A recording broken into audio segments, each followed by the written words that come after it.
We started our study in Lamentations last week with chapter 1 and gave, if you want to go back and see that sermon, you can see we gave a introduction with some history and all that. So if you remember, Jeremiah is lamenting over what has happened to Jerusalem in particular, but Judah, the nation of Judah. Remember, we went through the study through Jeremiah and saw all that happened with the Lord controlling the army of Babylon and leading them to come up against his people in Judah and overtaking Jerusalem. And this is Jeremiah's, some refer to these as poems. Each chapter is a different poem. I don't know about that. I'm not a poet, so I don't know how that works. But anyway, Jeremiah telling of things, of what he's dealing with mentally and spiritually because of what's happened. So let's start with chapter 2 and verse 1. How hath the Lord covered the daughter of Zion with a cloud in his anger, and cast down from heaven unto the earth the beauty of Israel, and remembered not his footstool in the day of his anger. Remember the scripture, it says the earth is the Lord's footstool, and remember the Lord's house, his temple, where he met with his people in Old Testament times, was in Jerusalem. He's turned his back on his people, his nation, because of their sin. We've seen that over and over again in our study in Jeremiah and in the first chapter here too, and you'll talk about that more tonight. But he says, the Lord covered the daughter of Zion with a cloud in his anger. The Lord is the one that did all this. Remember that. And it was his own people that turned their backs on him. They broke the covenant that he had with them. He didn't break it, they did. And he says, and cast down from heaven unto the earth the beauty of Israel. Israel's glory or their beauty was the city of Jerusalem. It was a very beautiful city, very wealthy city. God had blessed them greatly over the years, over the many generations. And they had become a spoiled people. For many generations, they had taken advantage of what the Lord had given them and abused it. If you remember from our story from Jeremiah, our study from Jeremiah, they turned their back on God and went after false gods and began to worship false gods, and did so even in God's house, in his own house, in the temple, and on his own altars. They sacrificed to false gods, and the priest let them do it. The priest led in the worship. Now verse 2, the Lord hath swallowed up all the inhabitants of Jacob, and hath not pitied. He hath thrown down in his wrath the strongholds of the daughter of Judah. He hath brought them down to the ground. He hath polluted the kingdom and the princes thereof. He hath cut off in his fierce anger all the horn of Israel. He hath drawn back his right hand from before the enemy, and he returned against Jacob, or he burned against Jacob like a flaming fire which devoureth round about. When the Lord talks about this, a flaming fire like this, and we see this in our study in Revelation some too. He mentions this fire, the Lord sending a fire, or the Lord's different things concerning fire. It's always the Lord's wrath, concerning the Lord's wrath. He says, which devoureth round about. The Lord caused the army of Babylon to swallow up everything in Judah and Jerusalem, and to overthrow the city, Remember, they burned the city to the ground. After the siege was over and they went in and captured all the people, then they burned the temple, they burned the palaces, they burned all the houses, they destroyed the walls. It was a pile of rubble when they got through. He hath bent his bow like an enemy. He stood with his right hand as an adversary, and slew all that were pleasant to the eye in the tabernacle of the daughter of Zion. He poured out his fury like fire. The Lord was very angry with his people. He'd been very patient for a long time. And remember, Jerusalem had never been overthrown before Babylon brought the siege against it. There had been many times where different armies from different countries around them had tried to overthrow the kingdom there, but the Lord had always prevented it. They might lose some battles, but they never lost the wars. The Lord was as an enemy. He hath swallowed up Israel. He hath swallowed up all her palaces. He hath destroyed his strongholds, and hath increased in the daughter of Judah mourning and lamentation. It was a very sad time in Israel, in Judah, and in Jerusalem in particular. The people were distraught over what had happened. Remember, they were still thinking they were living under the promises of God. God was going to protect them. Remember, they were invincible, but they had turned their backs on God first. He only turned his back on them after they had broken the covenant with him. And he hath violently taken away his tabernacle, as if it were of a garden. He hath destroyed his places of the assembly. This is speaking of the temple and of the holy places where they would gather to worship.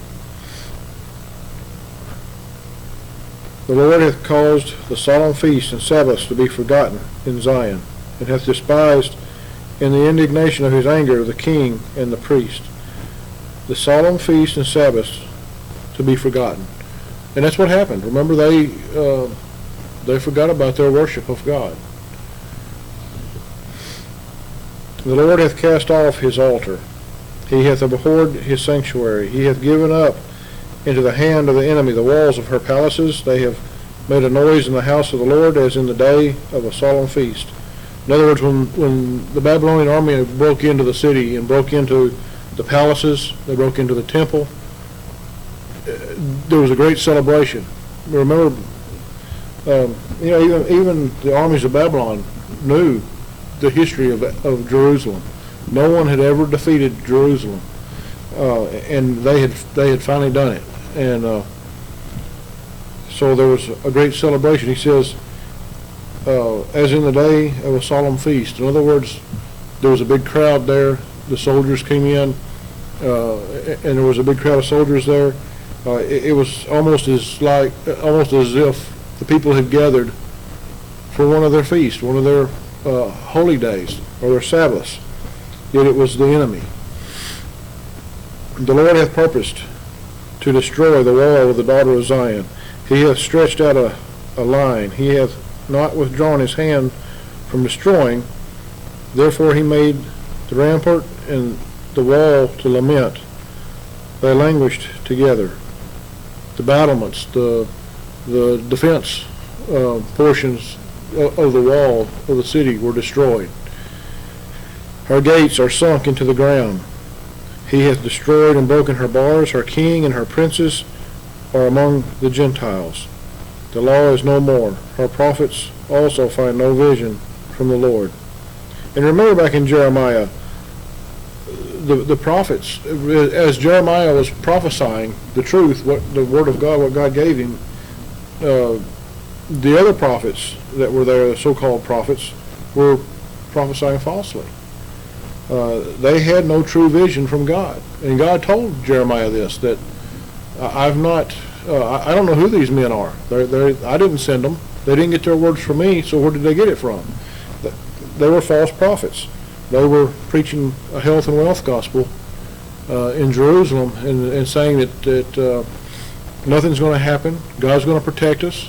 You know, we hear that today from, you know, the especially the TV preachers. You hear them talk about health and wealth, and you know, God's going to protect us. God's got something good for you. You know, you can live like the world and be steeped in sin, but God's still going to be good to you. You know, they don't preach salvation. They preach God's goodness and love, but not His salvation, and they don't preach the gospel. And that's kind of how these prophets were doing in Jerusalem. In Jeremiah's day, they were preaching just the opposite of what Jeremiah was preaching. He was warning the people that these things were coming, and these other prophets, the prophets from the temple, were prophesying falsely. They were preaching nice, pretty words and motivational speeches and trying to build up the morale of the people, and that's not what God wanted them to hear. The elders of the daughter of Zion sit upon the ground and keep silence. They have cast up dust upon their heads. They have girded themselves with sackcloth. The virgins of Jerusalem hang down their heads to the ground. They're ashamed of what's happened because they know it was because of their sin. Mine eyes do fail with tears. My bowels are troubled. My liver is poured upon the earth for the destruction of the daughter of my people, because the children and the suckling swoon in the streets of the city. They say to their mothers, where is corn and wine? When they swooned as the wounded in the streets of the city, when their soul was poured out into their mother's bosom, what thing shall I take to witness for thee? What thing shall I liken to thee? O daughter of Jerusalem, what shall I equal to thee, that I may comfort thee? O virgin daughter of Zion, for thy breach is great, like the sea, who can heal thee? That prophets have seen vain and foolish things for thee, and they have not discovered thine iniquity, to turn away thy captivity, but have seen for thee false burdens and causes of banishment. All that pass, let's stop there for a moment. You notice back there in verse 11, Jeremiah's grieving so much and lamenting so much for Jerusalem. It's affecting his insides. He's sick to his stomach, in other words, from all the grief. He's seen the things around that's going on in Jerusalem. Remember, he was there in the city. He was under house arrest at the time, but he was in the city when the army of Babylon broke in and the siege was over. So he would have got to see the people suffering, and he talks about the children here and the mothers. It was a very sad time. They were homeless. They didn't have anything to eat. Didn't have anything to drink. Verse 15. All that pass by clap their hands at thee. They hiss and wag their head at the daughter of Jerusalem, saying, is this the city that men call the perfection of beauty, the joy of the whole earth? And remember what I said earlier. Jerusalem was a very beautiful city. It was the prize of the world. The whole earth, everybody, remember the trade routes that went through there. Everybody from all the nations who traveled through there saw the beauty of Jerusalem and knew this was God's city. This was the city of God, and it had been made clear over the generations that that's what it was. His temple was there, where he went to meet with his people, and yet now it's destroyed. Verse 16, all thine enemies have opened their mouth against thee. They hiss and gnash their teeth. They say, we have swallowed her up. Certainly this is the day that we looked for. We have found, we have seen it. The Lord hath done that which he had devised. He hath fulfilled his word that he had commanded in the days of old. He hath thrown down and hath not pitied, and he hath caused thine enemy to rejoice over thee. He hath set up the horn of thine adversaries. Their heart cried unto the Lord, a wall of the daughter of Zion. Let tears run down like a river day and night. Give thyself no rest. Let not the apple of thine eye cease. Arise, cry out in the night. In the beginning of the watches, pour out thine heart like water before the face of the Lord. Lift up thy hands toward him. For the life of thy young children that faint for hunger in the top of every street. The Lord's done a horrible thing. Not horrible in his eyes, but it's horrible to the people of Jerusalem. He's ruled justly is what he's done. And it still amazes me that people today think that God won't do that to anybody else. And there are preachers out there who will tell you that and I've said this before, we're not, our nation, the United States, is not Israel. We didn't replace Israel in any way, but we are a nation that claims to be one nation under God and have since our beginning. And we have a godly heritage here. Whether certain people want to admit it or not, that's a fact. It's written in our history. But God's people, and I say God's people because I think that's where it starts. God's people have forsaken God in our land. With all the evil that's been going on the last several years, especially this past year, it amazed me at how many people sat and watched the Super Bowl this weekend. I'm talking about God's people. Preachers watched filth.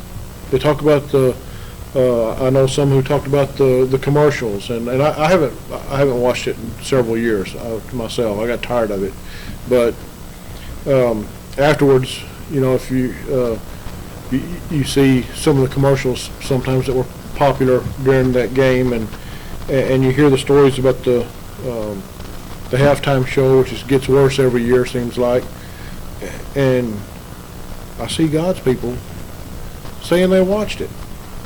Why? Well, most of the commercials, from what I remember when I used to watch it, most of the commercials are beer commercials, or they're sexually oriented commercials, or both. Why do God's people sit and watch those things? And then we wonder why our nation's in the shape that it's in. We wonder why families are not in church anymore. When their pastor's watching filth like that.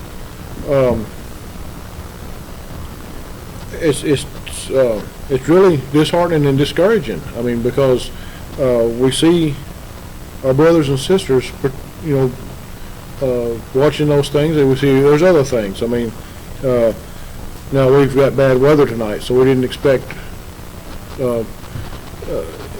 many to be out tonight, but any other night of the week, where are the people at? We got some who are sick and not able to get out, but there's members who are never here, haven't been in over a year now. There's people in this community who used to come here, people who just in our own neighborhood here, who will tell you that they grew up going to church here with their grandparents or their parents. Now they themselves were never members here, but their families used to go here. Where are they at?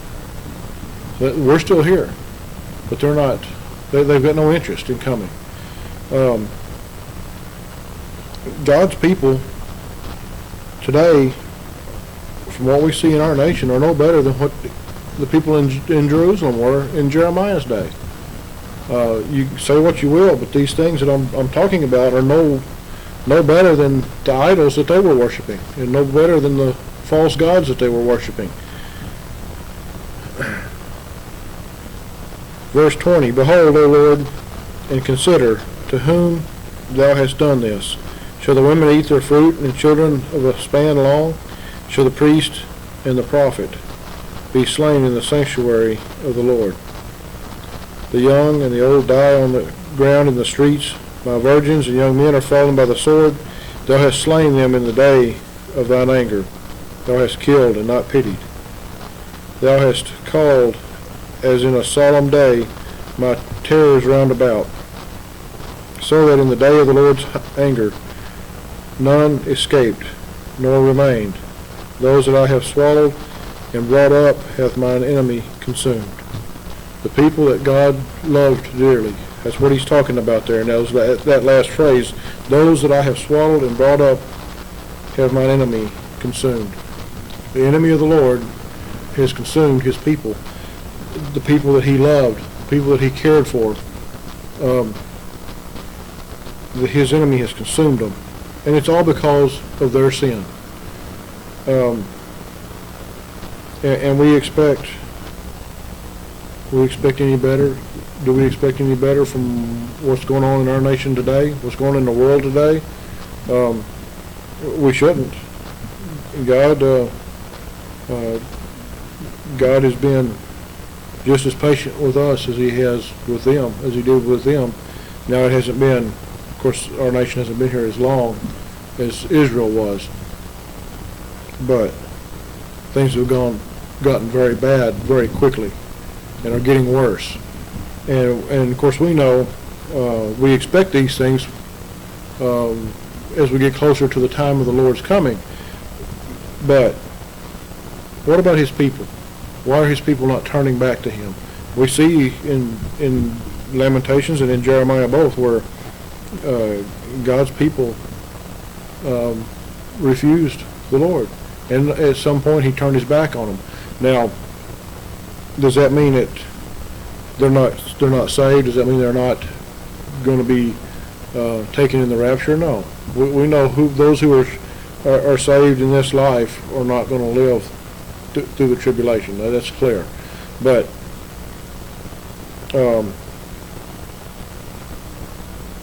certainly the sins of God's people are horrible today. So we'll stop with that for tonight. Next time we'll go on to chapter 3.